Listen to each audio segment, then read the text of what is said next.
Assalamualaikum warahmatullahi wabarakatuh. Yang saya hormati Bu Nurul Yandarti selaku pengampu mata kuliah workshop metode riset. Yang saya hormati juga teman-teman semuanya. Mohon izin untuk mempresentasikan rencana penelitian saya yang berjudul Essay of Social Capital and Community Based Financing. Langsung saja. Community Based Financing ini merupakan sebuah mekanisme pembiayaan alternatif yang berfungsi untuk menyediakan akses permodalan bagi para anggota komunitas, di mana mekanisme ini diinisiasi dan dikelola secara mandiri oleh komunitas masyarakat itu sendiri dengan tujuan utama untuk memberikan manfaat baik langsung maupun tidak langsung kepada para anggotanya. Secara garis besar, Kara dan Foster itu menggarisbawahi bahwasanya community based financing itu memiliki 5 elemen kunci. Yang pertama adalah dikelola oleh komunitas lokal itu sendiri. Yang kedua, kebermanfaatannya difokuskan untuk anggota komunitas. Yang ketiga, dilandasi prinsip solidaritas dalam tata kelola. Yang keempat, itu melibatkan partisipasi aktif dari anggota komunitas. Yang kelima, itu berorientasi pada keberlanjutan komunitas. Berdasarkan sejumlah penelitian terdahulu, mekanisme pembiayaan berbasis komunitas ini hadir dalam berbagai bentuk, baik di wilayah pedesaan maupun di wilayah perkotaan. Dari struktur organisasional, JBF ini memiliki beragam bentuk ya. Ada yang memiliki struktur organisasional formal maupun ada yang memiliki struktur organisasional yang bersifat informal.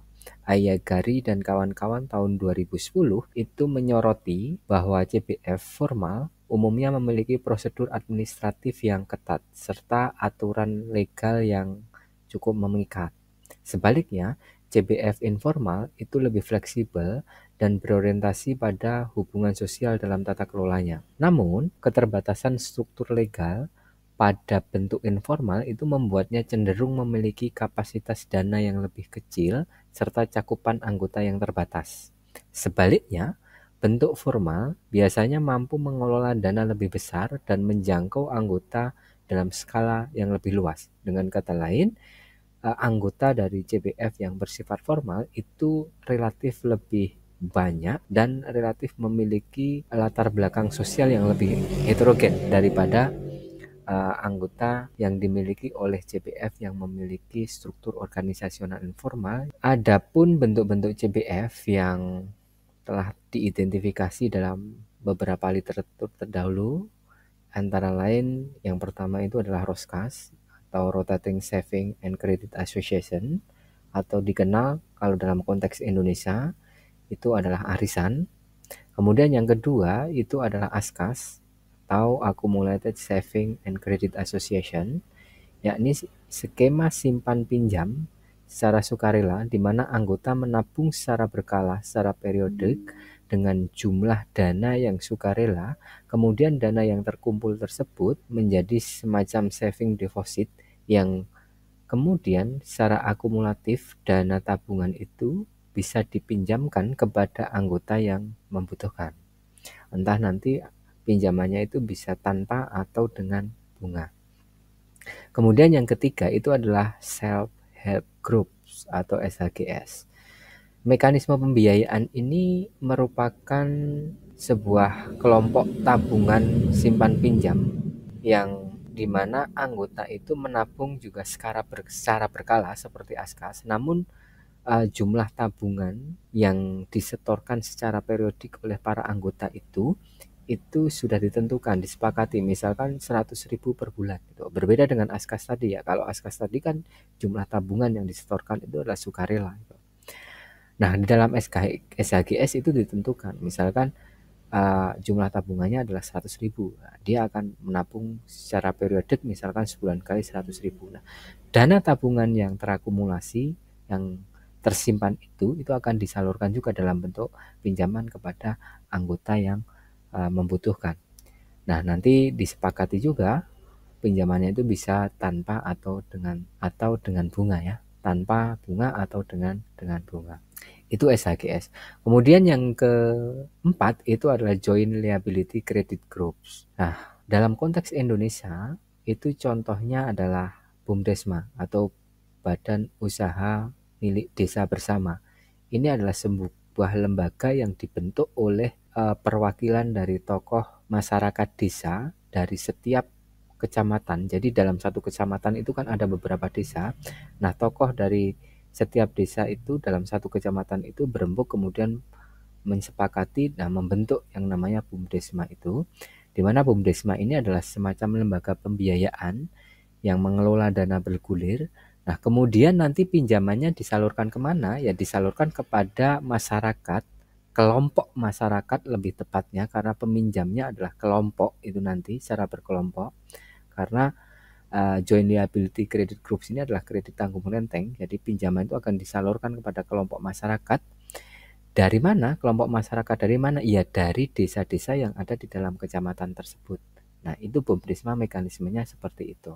Nah, di beberapa tempat mekanisme BUMDesma ini formal karena mereka di bawah naungan Dinas Pemberdayaan Masyarakat Desa di setiap kabupaten ya. Jadi mereka di bawah Pemkab ya, pemerintah kabupaten.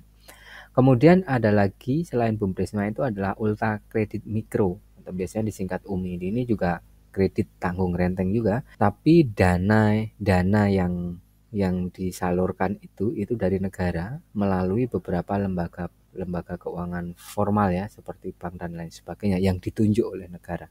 Itu adalah ultra kredit ultra mikro. Kemudian bentuk yang kelima dari CBF itu adalah credit unions. Nah, contoh konkretnya itu ya seperti koperasi simpan pinjam atau BMT ya, Baitul Mal wa Tamwil. Seperti kita ketahui bersama bahwa koperasi simpan pinjam BMT itu jelas memiliki struktur organisasi yang lebih formal, sangat formal malah. Dan mereka memiliki prosedur yang jelas dalam setiap penyaluran pinjaman atau penghimpunan tabungan. Nah, dalam gambar ini, di dalam slide ini, kami menyusun spektrum formalitas informalitas dari CBF berdasarkan studi-studi sebelumnya. Di sisi paling formal itu terdapat credit unions, kemudian joint liability credit groups. Di sisi paling informal itu ada Roskas, kemudian ada Askas.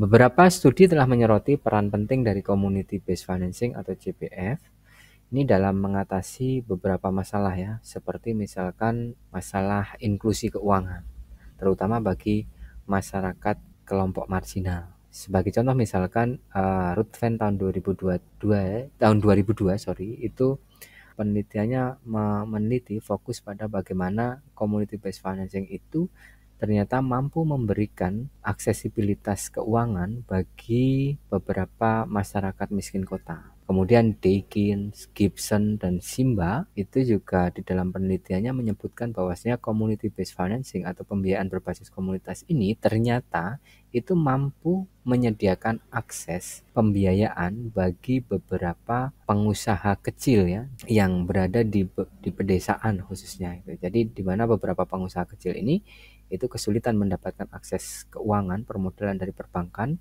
Nah, dengan adanya community based financing, ternyata community based financing ini mampu menyediakan permodalan bagi mereka. Nah, penelitian lain dari Guerin dan Mosley juga membuktikan bahwasanya community based financing ini juga bermanfaat bagi beberapa kalangan masyarakat, khususnya dalam mendukung program pengentasan kemiskinan melalui penyediaan akses layanan keuangan. Namun demikian, studi-studi mengenai CBF ini menurut Arifin et al. Tahun 2023 itu terlalu berfokus pada aspek outcome, atau dengan kata lain bahwa penelitian-penelitian tentang community based financing selama ini itu fokus pada dampak atau outcome yang diberikan dari keberadaan community based financing itu. Penelitian-penelitian yang berkaitan mengenai bagaimana dan apa faktor yang menentukan atau mendorong terbentuknya community based financing, kemudian penelitian yang berkaitan mengenai bagaimana proses pengelolaan dari community based financing itu masih terbatas. Ini berdasarkan hasil penelitian dari Arifin et al. Tahun 2023.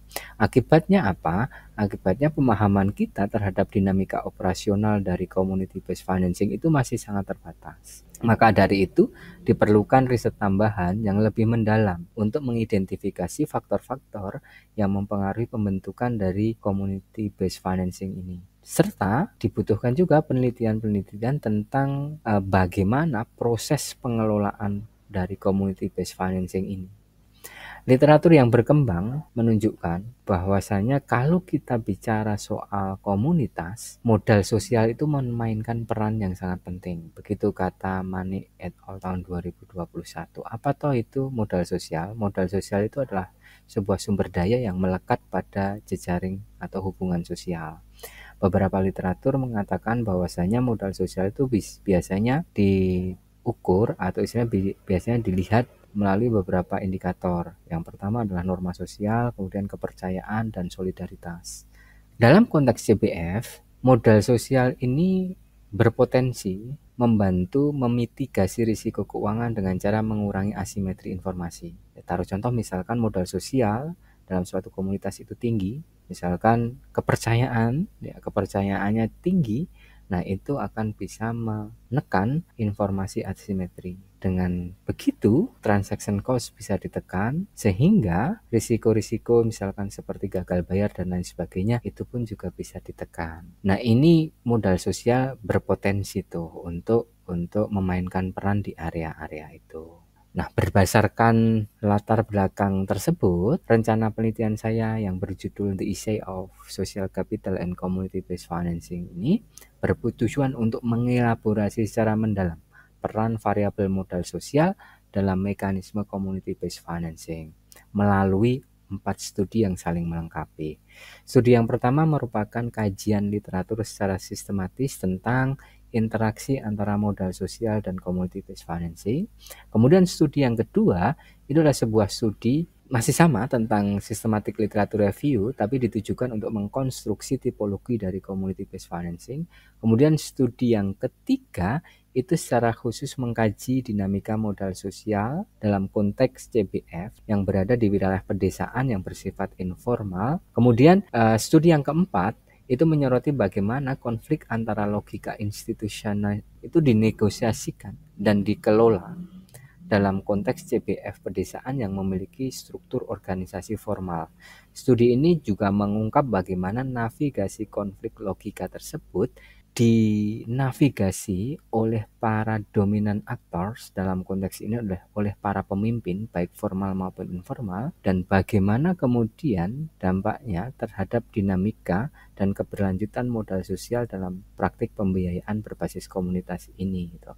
Sebenarnya studi yang ketiga dan keempat ini sebenarnya sama ya. Jadi berbicara tentang dinamika proses pengorganisasian modal sosial di dalam community based financing, tapi di dalam dua konteks yang berbeda. Yang satu di rural informal CBF, yang satu di rural formal CBF. Namun memang di studi keempat itu nanti lebih menitik beratkan pada bagaimana navigasi konflik logika institusional yang terjadi di dalam konteks rural formal CBF. Di slide ini menggambarkan bagaimana keterkaitan antara setiap studi 1, studi 2, dan studi 3, dan studi 4. Ini adalah detail dari studi 1 berkaitan mengenai kenapa kok studi 1 ini perlu dilakukan. Berdasarkan studi dari Arifin et al. Tahun 2023 yang menyatakan bahwasanya riset tentang community based financing atau pembiayaan berbasis komunitas itu terlalu terkonsentrasi pada aspek outcome atau dampak dari keberadaan pembiayaan berbasis komunitas ini. Nah, riset-riset yang berorientasi atau berfokus pada determinan faktor yang membentuk atau mendorong terbentuknya community based financing itu masih terbatas. Begitu juga studi-studi tentang bagaimana mekanisme pembiayaan berbasis komunitas itu dikelola, di-manage itu juga masih terbatas. Maka dari itu ini terdapat gap teoritis, ada kesenjangan teoritis tentang dua hal tersebut. Maka dari itu di studi yang pertama ini kita mencoba mengintrodusir modal sosial sebagai salah satu faktor yang berpotensi menjadi determinan faktor dalam mendorong terbentuknya pembiayaan berbasis komunitas. Kita juga mengintrodusir modal sosial sebagai sebuah faktor potensial yang sangat mempengaruhi proses pengelolaan pembiayaan berbasis komunitas. Mengapa modal sosial?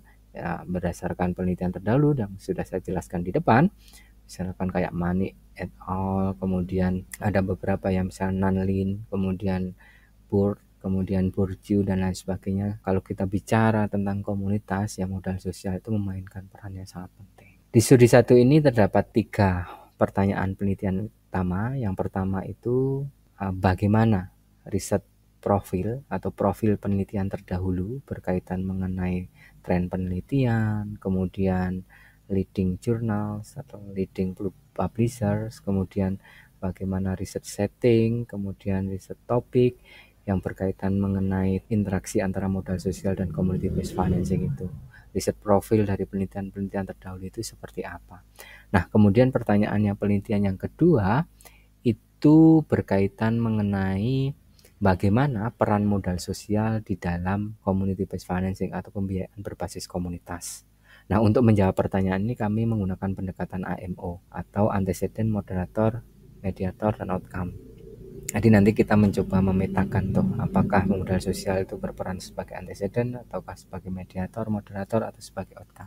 Nah, kemudian yang ketiga, pertanyaan penelitian yang ketiga ini berkaitan mengenai potensi riset apa yang berkaitan mengenai interaksi antara modal sosial dan pembiayaan berbasis komunitas itu yang bisa dielaborasi lebih dalam untuk penelitian-penelitian selanjutnya. Kemudian ini studi kedua, teman-teman. Seperti yang saya katakan tadi bahwa studi kedua ini berkaitan mengenai konstruksi atau istilahnya pembentukan tipologi community based financing. Nah, pembentukan community based financing ini juga berbasis studi literatur secara sistematis. Mengapa studi ini dilakukan? Berdasarkan beberapa penelitian terdahulu, teman-teman, baik dari Arifin et al. Tahun 2003 maupun Raharja et al. Tahun 2024, itu mengatakan bahwasanya community based financing itu ada beberapa bentuk, berbagai macam bentuk. Namun demikian, menurut Arifin et al. Maupun Raharja, belum ada penelitian terdahulu yang berkaitan mengenai community based financing itu yang mencoba memetakan, mengkategorisasi pembiayaan berbasis komunitas itu berdasarkan tipologi-tipologi. Maka dari itu, studi yang kedua itu mencoba untuk mengkonstruksi tipologi dari community based financing itu.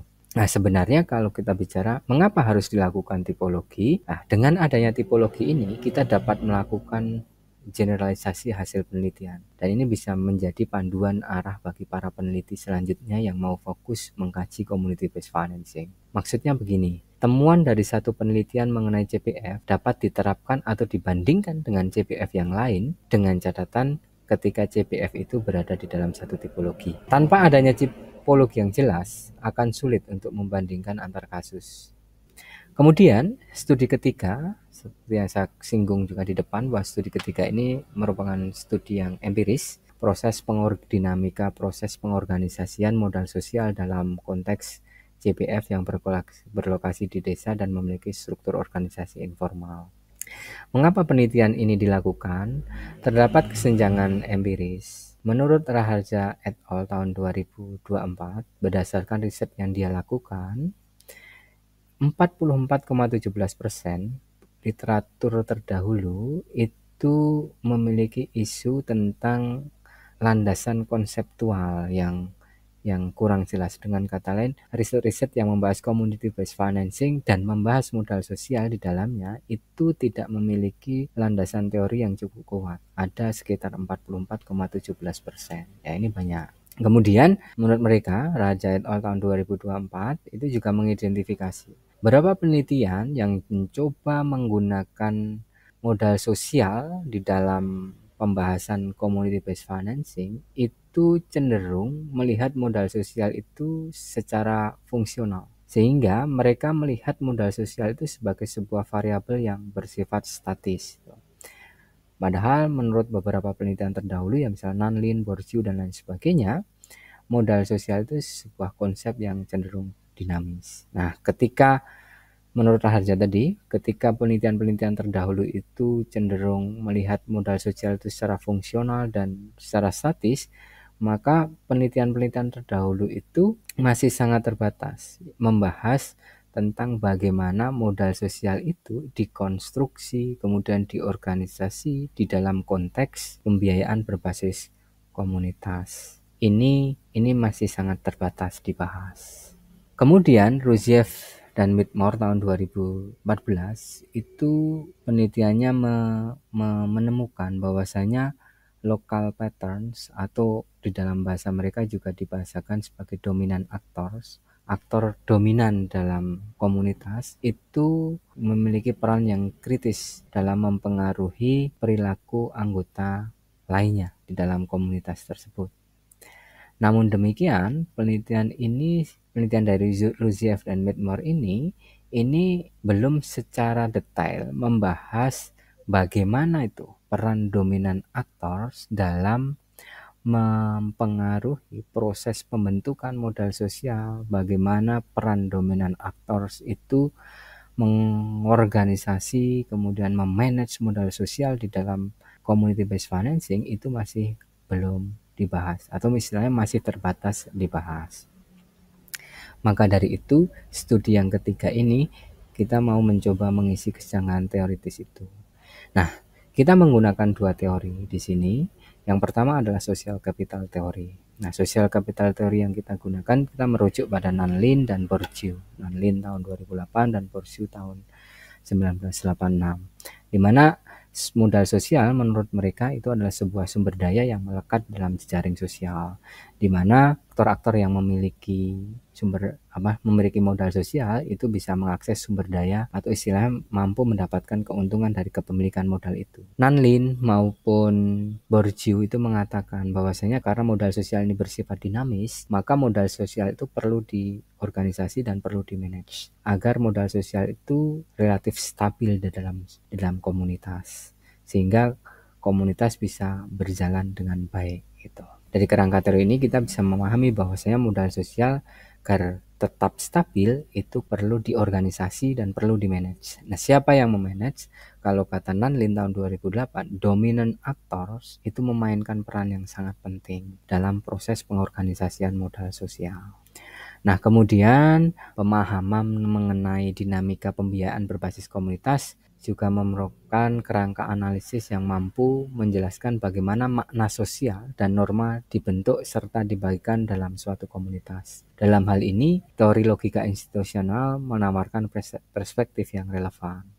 Thornton, Ocasio, dan Lansbury tahun 2012 itu mendefinisikan logika institusional sebagai suatu sistem makna yang membentuk tindakan sosial dan hubungan antar individu. Logika institusional berperan sebagai kerangka acuan, baik simbolik maupun material, yang mempengaruhi perilaku individu dan organisasi. Melalui penyediaan sistem makna yang menjadi dasar dalam membangun kepercayaan, otonomi, identitas, dan koordinasi sosial. Dengan kata lain, logika institusional ini mengatur bagaimana aktor itu berpikir, bertindak, dan berinteraksi dalam konteks sosial tertentu. Dalam konteks komunitas, logika institusional ini tidak hanya menjelaskan apa yang dianggap sah, tetapi juga membentuk cara pandang kolektif tentang bagaimana modal sosial dibangun dan dijalankan dalam keseharian. Nah, ini konteksnya ketika sudah berkaitan dengan modal sosial. Dengan demikian, setiap komunitas memiliki konfigurasi logika institusional yang unik, yang menentukan bagaimana peran sosial termasuk peran aktor dominan itu diartikulasikan. Dalam pembiayaan berbasis komunitas, logika institusional ini bisa berfungsi sebagai sebuah kerangka nilai dan norma yang mendasari praktik keuangan kolektif, termasuk bagaimana kepercayaan dibangun. Kepercayaan itu adalah salah satu indikator dari modal sosial ya.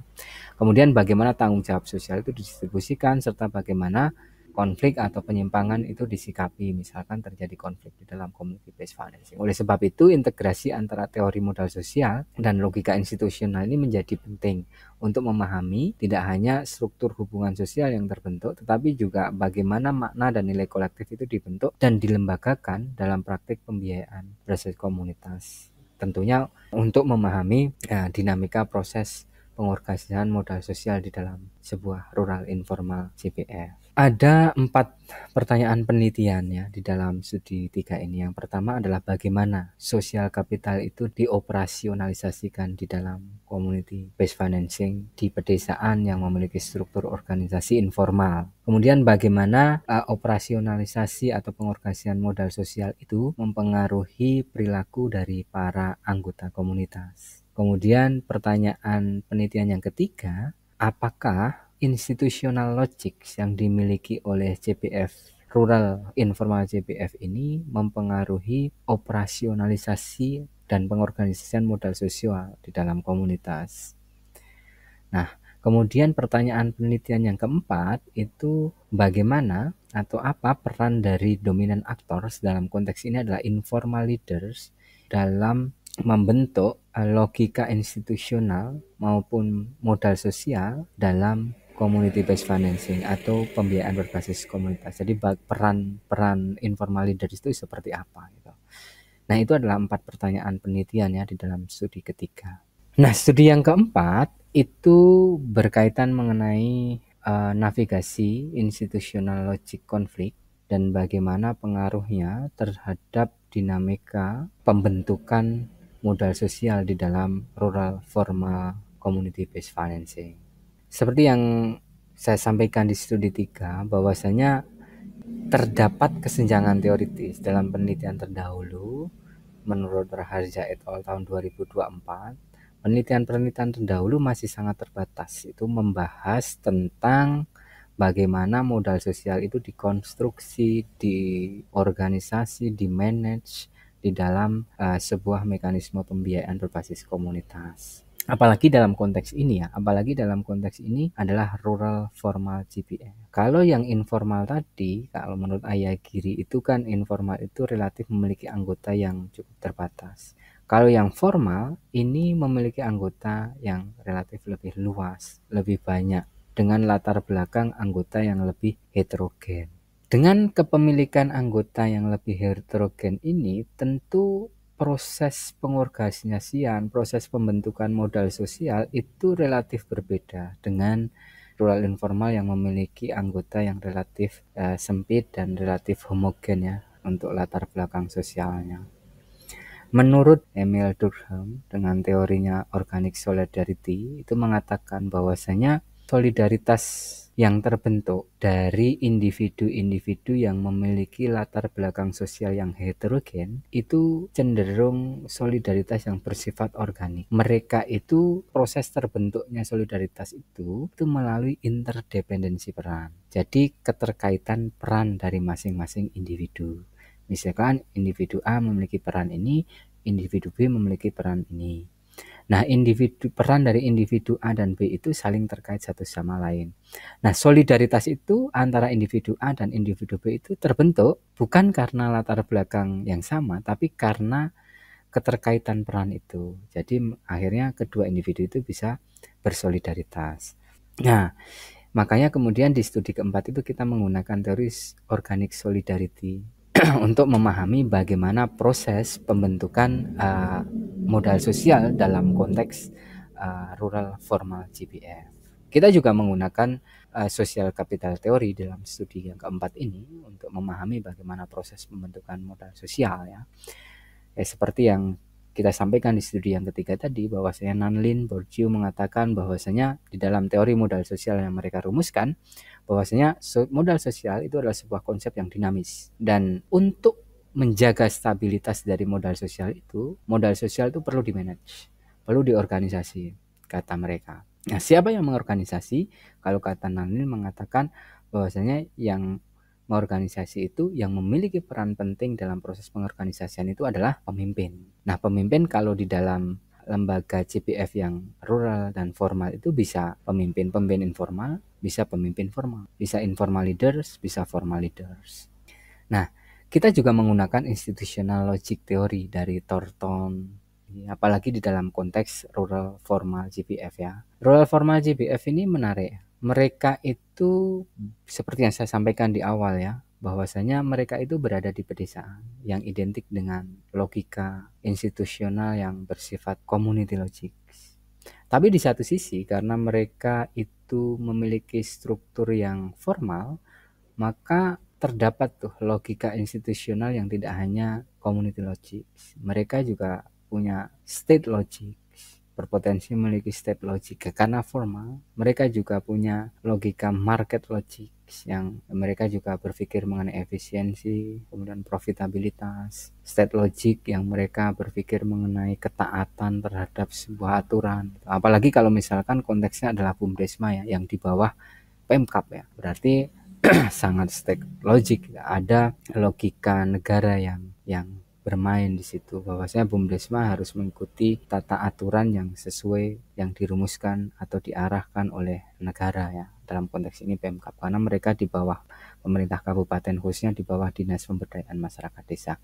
Maka kemudian ini akan berpotensi terjadi konflik logika institusional seperti yang dikatakan oleh Greenwood tahun 2011, yang dia juga mengatakan bahwasanya logika institusional itu memiliki layers yang berbeda-beda, atau dengan kata lain bahwasanya dalam sebuah organisasi itu punya berbagai macam layer logika institusional, dan dari setiap lapisan logika institusional itu akan berpotensi terjadi konflik. Nah, bagaimana kemudian konflik logika institusional itu dinavigasikan, dan bagaimana proses navigasi dari konflik logika institusional itu akan mempengaruhi pembentukan dari modal sosial itu. Nah, ini studi 4 sebenarnya berbicara tentang itu. Maka kemudian pertanyaan penelitian yang kita rumuskan itu terdapat 4 pertanyaan penelitian. Yang pertama, bagaimana interdependensi peran yang ada di dalam rural formal JPF itu mempengaruhi pembentukan modal sosial. Kemudian pertanyaan penelitian yang kedua itu adalah bagaimana institutional logic di dalam rural formal JPF membentuk modal sosial. Kemudian pertanyaan penelitian yang ketiga itu bagaimana konflik logika institusional di dalam rural formal JPF itu terjadi. Jadi pertanyaan penelitian yang ketiga itu mencoba mengungkapkan apakah terjadi konflik logika institusional di dalam rural formal JPF. Kemudian pertanyaan penelitian yang keempat itu adalah bagaimana navigasi konflik logika institusional yang dilakukan oleh dominan actors, dalam konteks ini adalah informal maupun formal leaders, itu akan mempengaruhi pembentukan modal sosial, atau istilah tidak hanya pembentukannya tapi pengorganisasian modal sosial di dalam rural formal JPF. Nah, untuk tujuan penelitiannya selaras dengan pertanyaan penelitian tentunya. Jadi itu studi yang keempat. Nah, ini kita mulai masuk pada riset onion ya, kalau menurut Sanders itu. Kita coba bedah. Studi yang pertama itu paradigmanya adalah interpretivism, dan strateginya kita menggunakan systematic literature review seperti yang saya katakan tadi, dan teknik dan prosedurnya seperti ini. Kita mencoba merumuskan protokol systematic literature review terdiri dari 4 protokol utama, yaitu adalah tahap perencanaan, kemudian corpus selection, corpus curation, dan data analysis, di mana di setiap tahap ini mempunyai beberapa aktivitas. Perencanaan itu punya 2 aktivitas. Kita rumuskan dulu riset questionnya, kemudian kita rumuskan inclusion dan exclusion kriteria. Di dalam proses corpus selection kita mencoba merumuskan stringnya atau research query definitions. Kemudian setelah itu kita menetapkan database yang akan kita tuju untuk mencari artikelnya. Nah, kebetulan di dalam studi 1 itu kita menggunakan database Google Scholars, EBSCO, dan Scopus. Kemudian yang berikutnya adalah corpus curation. Ini ada 2 aktivitas. Yang pertama adalah data screening. Jadi data yang kita peroleh dari 3 database tadi, kemudian kita screening terlebih dahulu. Kemudian selanjutnya adalah data cleaning. Ya, kita bersihkan sesuai dengan inclusion dan exclusion kriterianya. Kemudian tahap yang terakhir adalah data analysis. Ada 2 analisis utama yang kita gunakan. Yang pertama adalah analisis bibliometrik. Yang kedua adalah content analysis. Nah, untuk studi yang kedua itu sama dengan studi yang pertama tadi. Kita menggunakan strategi systematic literature review juga untuk mengkonstruksi tipologi dari JPF. Adapun teknik dan prosedurnya kita sama ya, seperti studi yang pertama tadi. Kita juga menetapkan protokol reviewnya, yang kalau di dalam studi 2 ini ada 5 langkah utama. Ada yang pertama adalah menentukan inclusion kriterianya dulu. Inclusion kriteria ini ada beberapa macam ya, ada 5 macam. Yang pertama adalah publication type, kemudian language, relevansi, yang berikutnya adalah publication quality. Kemudian data collection, langkah yang kedua. Nah, di dalam data collection itu ada beberapa aktivitas juga ya di sini. Jadi kita menetapkan set string. Nah, kebetulan database yang kita gunakan ada 4. Yang pertama adalah Google Scholar, EBSCO, Scopus, dan Web of Science. Tahap yang ketiga yaitu data cleaning. Kemudian yang keempat adalah data selection, kemudian data analysis. Data analysis kita menggunakan bibliometrik. Selain bibliometrik, kita juga menggunakan thematic analysis. Nah, kemudian ini adalah studi 3. Jadi studi ketiga ini berbicara mengenai proses dinamis tentang pengorganisasian modal sosial di dalam Rural Informal GPF, di mana kita memahami di sini bahwasanya realitas yang berkaitan mengenai proses atau istilahnya dinamika proses pengorganisasian modal sosial di dalam Rural Informal GPF merupakan sebuah konstruksi sosial yang dibentuk oleh pemahaman subjektif dari setiap individu. Maka dari itu riset ini kemudian menggunakan paradigma interpretivism. Jadi kita mencoba menginterpretasikan bagaimana pemahaman subjektif yang dimiliki oleh individu-individu terkait mengenai dinamika proses pengorganisasian modal sosial. Ini menggunakan pendekatan yang induktif, metodenya adalah kualitatif, dan strateginya kita menggunakan multiple case study. Nah, untuk lebih detailnya mengenai sampling strategi, data collection, dan data analysis akan disampaikan di slide berikut ini. Di slide berikutnya ya, nanti ketika membahas di teknik yang prosedur secara detail. Ini studi yang keempat. Studi yang keempat itu berkaitan mengenai navigasi konflik logika institusional dan bagaimana dampaknya terhadap proses pengorganisasian modal sosial di dalam rural formal GPF. Nah, kita memahami bahwasanya realitas tentang navigasi konflik logika institusional dan dampaknya terhadap modal sosial itu merupakan sebuah konstruksi sosial yang terbentuk melalui pemahaman subjektif atau pengalaman subjektif dari setiap individu. Makanya kemudian kita menggunakan paradigma interpretivism. Kita mencoba menafsirkan bagaimana pemahaman individu tersebut. Nah, pendekatannya dengan cara induktif, metodenya dengan metode kualitatif. Adapun strateginya adalah multiple case study. Kita masuk pada slide teknik dan prosedur, baik pada studi 3 maupun studi 4. Nah, dimulai dari mendefinisikan kasus terlebih dahulu. Nah, kasus dalam studi 3 maupun studi 4 itu adalah tentang dinamika proses pengorganisasian modal sosial dalam GPF. Jadi unit analisisnya itu adalah organisasi. Di dalam studi 3, organisasi GPF yang digunakan adalah ASCAS, Accumulating Saving and Credit Association. Seperti yang dibahas pada slide sebelumnya, ASCAS ini merupakan salah satu contoh GPF informal. Sedangkan unit analisis pada studi 4 itu adalah organisasi GPF yang berupa BUMDESMA, Badan Usaha Milik Desa Bersama, yang merupakan salah satu contoh dari Joint Liability Credit Groups, yang ini merupakan bentuk GPF formal seperti yang dibahas pada slide sebelumnya. Baik studi 3 maupun studi 4 ini menggunakan data primer yang diperoleh melalui atau dikumpulkan melalui cara wawancara, observasi, maupun analisis dokumen. Berkaitan mengenai data collection itu nanti, baik berupa wawancara, kemudian observasi, dan analisis dokumen itu akan dibahas pada slide selanjutnya. Di slide ini, tadi kan sudah dibahas mengenai bahwasanya organisasi yang akan digunakan dalam studi 3 adalah ASCAS, kemudian pada studi 4 adalah BUMDESMA.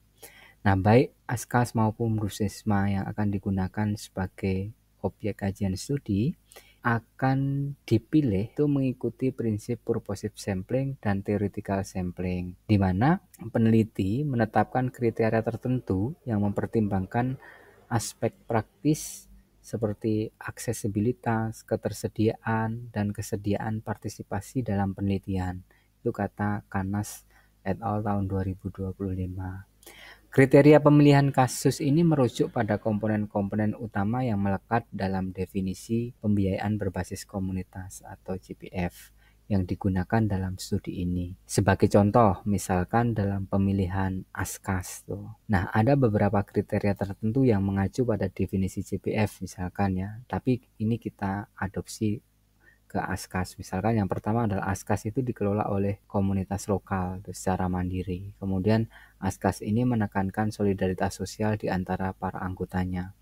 Kemudian yang ketiga, Askas ini mensyaratkan partisipasi aktif dari anggota. Kemudian yang keempat, Askas ini bertujuan untuk meningkatkan manfaat kolektif bagi para anggota. Kemudian yang kelima, Askas ini berorientasi pada keberlanjutan dari komunitas tersebut. Nah, pun demikian pada BUMDesma juga demikian ya. Selama proses analisis, metode theoretical sampling akan digunakan tuh untuk memilih kasus tambahan secara selektif. Hal ini ditujukan guna memperkaya atau menguji konsep-konsep yang mulai muncul, khususnya yang berkaitan mengenai dinamika pengorganisasian modal sosial. Metode ini memungkinkan pengembangan teori yang bertahap dan kontekstual berbasis data empiris. Nah, adapun informannya, kalau di dalam Askas, informan yang digunakan adalah administrator atau pengurus, kemudian ada anggota, dan kemudian nanti adalah informal leaders. Nah, dalam setiap Askas yang terpilih tuh, pemilihan informan ini juga berdasarkan purposive sampling juga tentunya. Memiliki kriteria-kriteria tertentu, merupakan anggota aktif, ditunjukkan melalui partisipasi rutin dalam kegiatan Askas, dan memiliki pengalaman dalam meminjam dana melalui mekanisme Askas. Jika diperlukan, partisipan tambahan akan dipilih ya, seperti dalam penerapan theoretical sampling tadi, untuk mengeksplorasi dimensi konseptual yang relevan serta memperkuat interpretasi temuan awal. Itu dalam konteks Askas. Dalam konteks BUMDesma, informan yang digunakan adalah advisory board, atau kalau di BUMDesma itu ada dewan pengawas.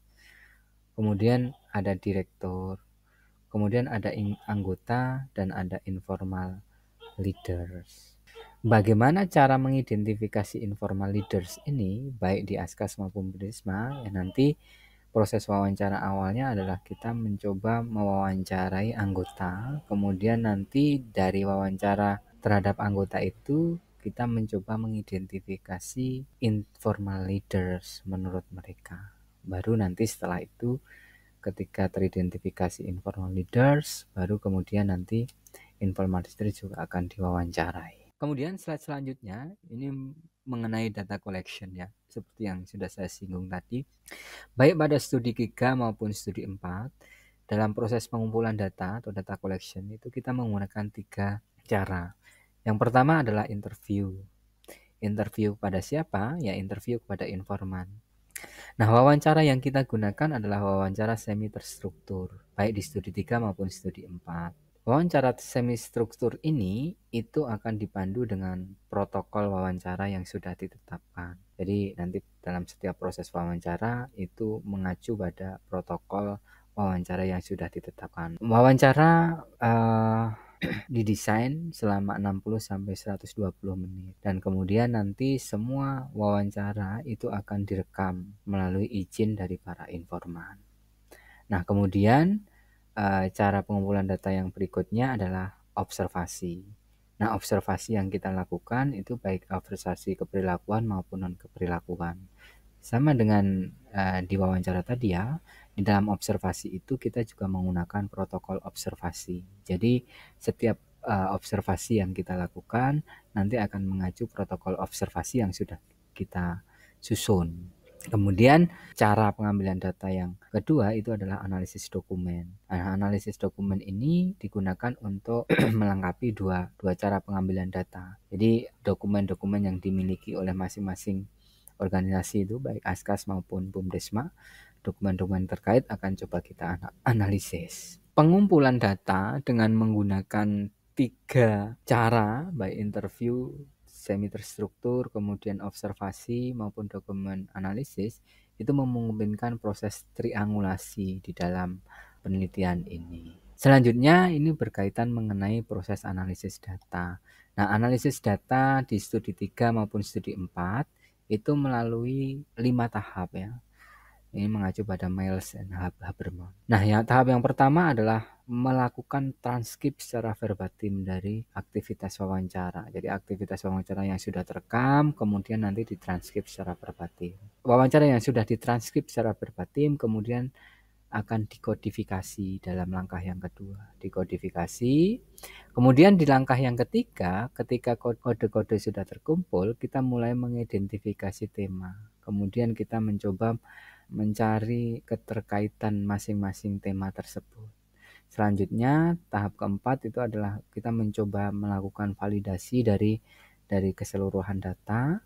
Langkah yang kelima itu menginterpretasi data temuan dari apa yang sudah kita laksanakan. Dalam proses validasi data, ini kita mengacu Robert K. Yin tahun 2018 bahwasanya dalam sebuah penelitian kualitatif, validity dan reliability itu juga menjadi perhatiannya. Kalau di dalam Robert Kayin itu ada 4 isu utama berkaitan mengenai hal tersebut. Yang pertama adalah construct validity, internal validity, external validity, dan reliability. Untuk memastikan validitas construct, strategi yang dipilih adalah mencoba menggunakan multiple source of evidence. Jadi kita tidak hanya menggunakan sumber data satu aja, misalnya tidak hanya menggunakan wawancara semi terstruktur, tapi kita juga menggunakan observasi, dokumen analisis, dan lain sebagainya. Tapi sebelum itu, langkah yang terpenting adalah mendefinisikan, baik secara konseptual maupun secara operasional, tentang konstruk-konstruk yang akan kita amati. Baru nanti taktik-taktik yang disampaikan dalam tabel ini kita lakukan untuk melakukan validitas konstruk. Kemudian untuk memastikan validitas konstruk, kita juga mencoba meminta tolong pada informan kunci untuk mereview draft dari case study report atau laporan dari studi kasus yang sudah kita buat. Nanti kita kasihkan ke informan kunci, kemudian kita coba meminta tolong mereka untuk mereview. Fase ini akan kita lakukan pada proses pengumpulan data dan pemilihan sumber data ya. Kemudian yang berikutnya adalah validitas internal. Menurut Yin, untuk memastikan validitas internal, kita harus melakukan yang pertama adalah pattern matching. Pattern matching itu adalah mencoba mencocokkan hasil temuan kita itu dengan kerangka teori yang ada. Hal ini akan kita lakukan di data analisis. Jadi data analisis ketika dianalisis, ketika kita sudah menginterpretasi hasilnya di langkah yang kelima, itu nanti kita akan mencoba melakukan pattern matching. Selanjutnya adalah addressing rival explanation. Kita coba memilih rival explanation atau partner untuk mencoba menginterpretasikan juga, dan nanti kita akan coba bandingkan dengan hasil interpretasi kita. Nah, proses ini akan kita lakukan pada proses data analysis. Selanjutnya mengenai validitas eksternal, itu kita akan menggunakan replication logic mengacu pada Robert Kayin. Kita akan menggunakan beberapa kasus, tidak hanya satu kasus, untuk membuktikan bahwasanya suatu konsep atau satu temuan itu hampir sama dengan temuan yang terjadi di beberapa kasus lainnya. Hal itu untuk memastikan bahwasanya validitas eksternal dari penelitian ini tetap terjaga. Nah, kemudian selanjutnya adalah reliabilitas. Untuk menjamin reliabilitas penelitian ini, kalau kata Robert Kayin, itu kita bisa menggunakan protokol dari case tadi ya, yang meliputi pengembangan protokol wawancara, protokol observasi. Itu semuanya untuk memastikan bahwasanya ketika nanti penelitian dilakukan pada konteks kasus yang berbeda ya, dengan menggunakan prosedur yang sama, yang sesuai dengan protokol studi kasus yang kita tetapkan, itu akan tetap menghasilkan hasil yang sama. Nah, selanjutnya kita juga akan menggunakan developing a case study database. Database dari mulai kita proses wawancara, kemudian hasil wawancara yang ditranskrip, hasil wawancara yang ditranskrip, kemudian hasil proses observasi, sampai dengan data analisis itu terdokumentasi dalam satu database. Proses itu semuanya akan dilakukan dalam proses data collection maupun di data analisis ya, karena ini berkaitan mengenai dokumentasi, misalkan kodifikasi, coding yang hasil dari proses kodifikasi atau kode-kode yang kita hasilkan dan lain sebagainya, itu semuanya terdokumentasi. Nah, hal itu semuanya akan kita lakukan untuk menjamin validitas dan reliabilitas dari penelitian ini. Demikian presentasi rencana penelitian saya. Akhirul kalam. Wassalamualaikum warahmatullahi wabarakatuh.